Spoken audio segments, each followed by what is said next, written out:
السلام علیکم ناظرین گرامی، آج کے اس ویڈیو میں آپ کو آج ایک ایسے شخص کے بارے میں بتاؤں گا جس کے بارے میں رومن شہنشاہوں نے بھی کہا، میں ایسے شخص کو دیکھ کر حیرت زدہ ہوں کہ جس کے پاس دنیا کی ہر آسائش تھی، پھر بھی اس نے ان آسائشات سے آنکھیں بند کر کے تقویٰ کی زندگی گزاری۔ ناظرین گرامی، تاریخ میں ایسے بہت کم حاکم گزرے ہیں کہ جنہوں نے تاریخ میں ناقابل تسخیر نقوش رقم کیے۔ خلیفہ عمر بن عبدالعزیز ان میں سے ایک ہیں۔ انہیں پہلا مجدد بھی کہا جاتا ہے۔ خلیفہ عمر بن عبدالعزیز نے صرف 30 ماہ خلافت کی، لیکن اس مختصر عرصے میں انہوں نے دنیا کو بدل کر رکھ دیا۔ ان کا دور خلافت امویہ کا سنہرا ترین دور ہے۔ لیکن پھر ایسا کیا ہوا کہ انہی کے خادم نے انہیں زہر دیا؟ ناظرین گرامی، پورا واقعہ جاننے کے لیے اس ویڈیو کو آخر تک دیکھیں، اور اگر آپ نے ابھی تک ہمارا چینل سبسکرائب نہیں کیا تو سبسکرائب کریں تاکہ ہماری ہر نئی آنے والی ویڈیو آپ تک بآسانی پہنچ سکے۔ اور اسی کے ساتھ ہم اپنی ویڈیو کا باقاعدہ آغاز کرتے ہیں۔ ناظرین گرامی، چاروں خلفائے راشدین کے بعد خلیفہ عمر بن عبدالعزیز بہترین حاکم تصور کیے جاتے ہیں، بلکہ بعض جگہ انہیں اسلام کا 5واں خلیفہ بھی کہا گیا ہے۔ رومن شہنشاہ نے جب آپ رحمۃ اللہ کے انتقال کی خبر سنی تو کہا، ایک نیک شخص کا انتقال ہو گیا، لیکن میں ایسے شخص کو دیکھ کر حیرت زدہ ہوں کہ جس کے پاس دنیا کی ہر آسائش تھی، پھر بھی اس نے ان آسائشات سے آنکھیں بند کر کے تقویٰ کی زندگی گزاری۔ عمر بن عبدالعزیز رحمۃ اللہ مصر کے گورنر عبداللہ عزیز بن مروان کے بیٹے تھے، اور آپ کی والدہ خلیفہ عمر بن خطاب رضی اللہ تعالی عنہ کی پوتی تھیں۔ عمر بن عبدالعزیز 682 عیسوی میں مصر میں پیدا ہوئے، لیکن انہوں نے اپنی تعلیم مدینہ میں عبداللہ بن عمر سے حاصل کی۔ 704 عیسوی میں اپنے والد کی وفات تک وہ مدینہ میں ہی رہے۔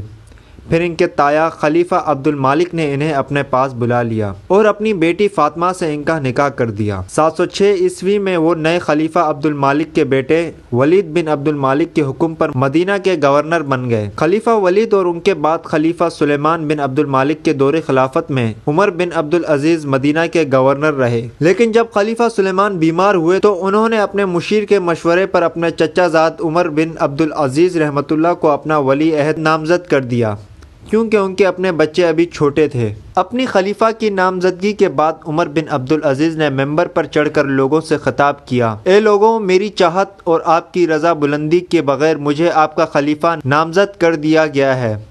میں آپ لوگوں کو اپنی بیعت سے آزاد کرتا ہوں کہ آپ جسے مناسب سمجھیں اسے اپنا خلیفہ نامزد کر لیں۔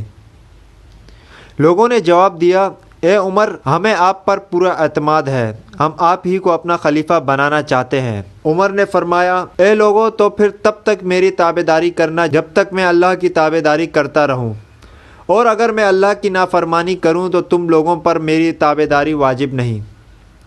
عمر بن عبدالعزیز نہایت ہی پرہیزگار انسان تھے۔ انہوں نے آسائشوں کے بجائے سادگی کو ترجیح دی۔ خلیفہ بننے کے بعد انہوں نے اپنی تمام دولت بیت المال میں جمع کروا دی اور محل کے بجائے ایک چھوٹے سے گھر میں رہنے کو ترجیح دی۔ وہ شاہی لباس کے بجائے عام کپڑے پہنتے اور خلیفہ عمر بن خطاب رضی اللہ تعالی عنہ کی طرح عوام میں چلتے پھرتے پہچانے نہیں جاتے۔ اپنی خلیفہ کی نامزدگی کے بعد انہوں نے اپنی شہزادوں کی عیش و عشرت کی زندگی کو خیر بات کہہ دیا، اور ان کی زوجہ نے بھی ان کے کہنے پر اپنے والد سے ملنے والے تمام زیورات بیت المال میں جمع کروا دیے۔ عمر بن عبدالعزیز وہ پہلے خلیفہ ہیں جنہوں نے دوسری زبانوں میں قرآن کا ترجمہ کروایا۔ محمد بن قاسم سندھ کے فتح کرنے کے 6 سال بعد خلیفہ عمر بن عبدالعزیز نے 718 عیسوی میں سندھ کے حکمران کے کہنے پر قدیم سندھی زبان میں قرآن کا ترجمہ کروا کر سندھ بھیج دیا۔ ابن کثیر لکھتے ہیں کہ ان کی اصلاحات کے نتیجے میں صرف فارس سے آمدنی 28 ملین درہم سے بڑھ کر 124 ملین درہم ہو گئی۔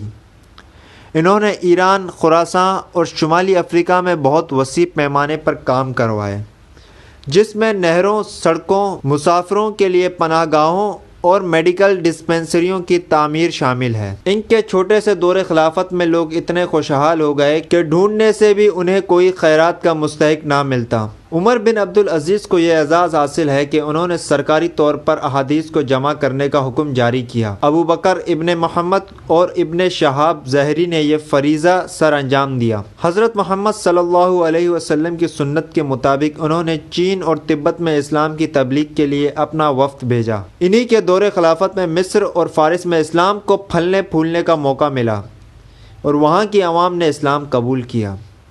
لیکن اس وقت کے شاہی اور امیر تاجروں کے جماعت کو عمر بن عبدالعزیز کی اصلاحات اور برابری، سادگی اور عدل کے قانون شدید ناگوار گزرتے تھے۔ خلیفہ کے ایک خادم کو رشوت دے کر انہیں زہر دیا گیا۔ جب عمر بن عبدالعزیز نے زہر کے اثرات محسوس کیے تو اپنے خادم سے زہر دینے کا سبب پوچھا تو خادم نے کہا کہ مجھے اس کام کے لیے 1000 دینار دیے گئے تھے۔ عمر بن عبدالعزیز نے اس سے وہ رقم لی اور بیت المال میں جمع کروا دی، غلام کو آزاد کیا اور اسے وہ جگہ جلد سے جلد چھوڑنے کو کہا کہ کہیں کوئی اسے مار نہ ڈالے، اور یہ رقم عمر بن عبدالعزیز کی بیت المال میں جمع کروائی گئی آخری رقم تھی۔ عمر بن عبدالعزیز رحمۃ اللہ نے 720 عیسوی میں ایک کرائے کے گھر میں وفات پائی۔